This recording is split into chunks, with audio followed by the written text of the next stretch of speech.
Hello all. Right, this is for Johnny Van Courier, regular contributor to the channel. Appreciate that, Johnny. And I've got videos backed up, ready to go out, but it's striking for me that he needed to do this one on the hurry up. So this is like, you know, we do testimonials. This is case studies, right? So here's the dilemma, right? I'm going to read it. He says, hello, mate. Hope all is well. It is, thank you very much. I'm currently running a small van out of Hastings. When it's busy, I do really good money. When it's quiet, I don't run. I'm thinking about chopping the small van for a Sprinter extra long wheelbase or a Sprinter curtain side with a tail lift in order to keep the choice of jobs and more days running. I've recently picked up a couple of end user customers, well done you, who have small boxes to shift but also have pallets that need moving. I'm trying to balance the run and grab a box and drive 200 miles, drop it in 10 minutes, then try to find another small van job home, against the drive up to a bay, wait for an hour for the forky to pull their finger out or whatever, then drive 120 miles and wait to have it handballed off in an hour situation. I'm also looking at diesel. Realistically, if I'm going to drop 20k on a curtain side tail lift, it's already done 150,000 miles, or 10k on an extra large Sprinter that's done the same with better fuel economy. What's your take on it? Because I reckon the Luton route might stop me running small van jobs because of the price of diesel, but if I go extra long wheelbase, I'm going to lose out on the Luton tail lift jobs. Ultimately, I love running a small van, but I don't like running home empty. Oh, and I've tried running London in a small van. I made good money, but I didn't enjoy it. And I think the jobs are done at slightly less profit.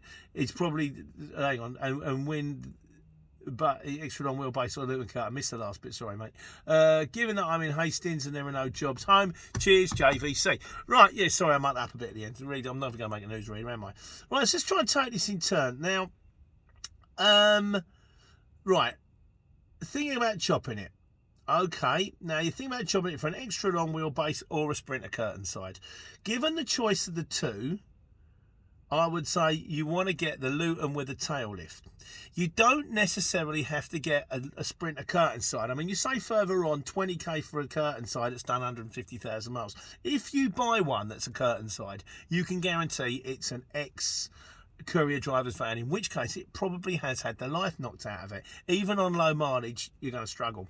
What I'd always recommend, why not consider, or 10k on an extra large Sprinter? How about, I mean, I don't know how much vans go for now. I know they've got dearer since I bought mine, but I bought mine for 10, 11, and that was a Sprinter box with a tail lift, and it was ex-B hire, which means it's an ex-hire van, which means it's predominantly been used on Saturdays and Sundays for people who kind of just want to move house and stuff like that, or doing regular drops around town. It's not had the life knocked out of it.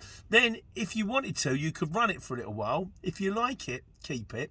If you don't like it, swap it back to a small van. But if you want to keep it, consider having one side converted as a curtain. I think about 1,400 quid. But only need to do one side. Then you get the best of both worlds. You've got rigid on one side for anchoring a load. You've got curtain on the other side, for box on one side rather for anchoring a load. Curtain on the other side so you can load it with the curtain. There you go. As for, you also say you've got end user customers. Well, that's wonderful, because hopefully you're charging them more money and you want to keep them happy. Now, with that in mind, you could still run your end user customers in the Luton, because hopefully you're charging them more money. You're probably hopefully charging them Luton money to run in a small van.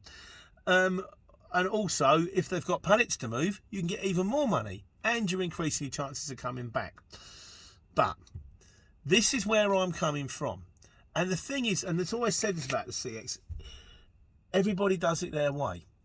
Now, an argument can be made that small vans are actually very economical, very easy to drive, very easy to park, very easy to load and unload. Oh, that's something else. You said, you know, an hour to get loaded, an hour to get unloaded. It's not like that in a Luton. It's like that in a truck. I can spend 3 hours getting unloaded in a truck. In a Luton, you're normally looking at 20 minutes. If it runs on to like 3/4 of an hour, you've been unlucky. The van loading and unloading is completely different to the lorry unloading.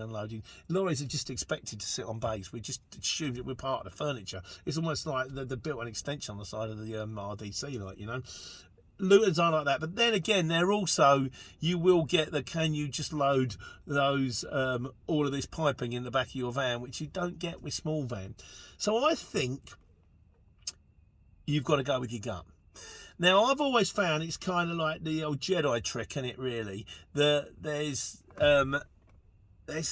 little voices in your head and they're telling you which way to go. And you know, every time you think about it, your voice goes, "Yeah, but I think we should go this way."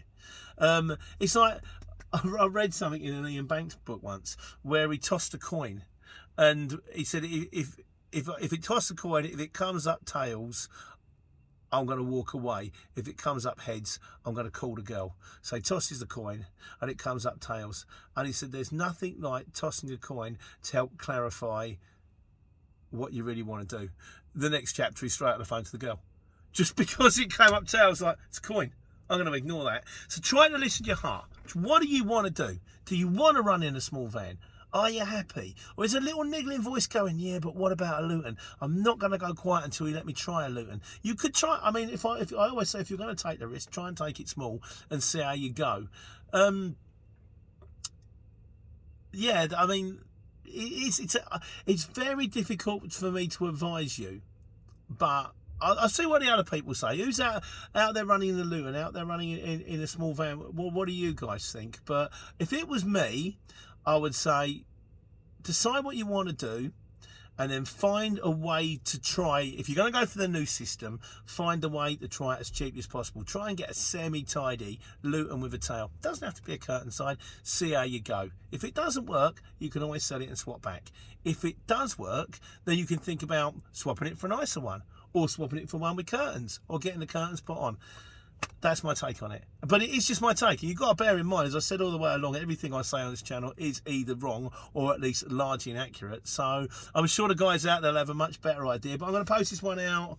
I might ping it out now, actually, because I think you need it in a hurry up. So I can sort the adverts and all that out later and the cards out later. But I hope it helps, Johnny. And once again, thanks for the channel. And whichever way you decide to do, you know what you've got to do. Take care. Take money.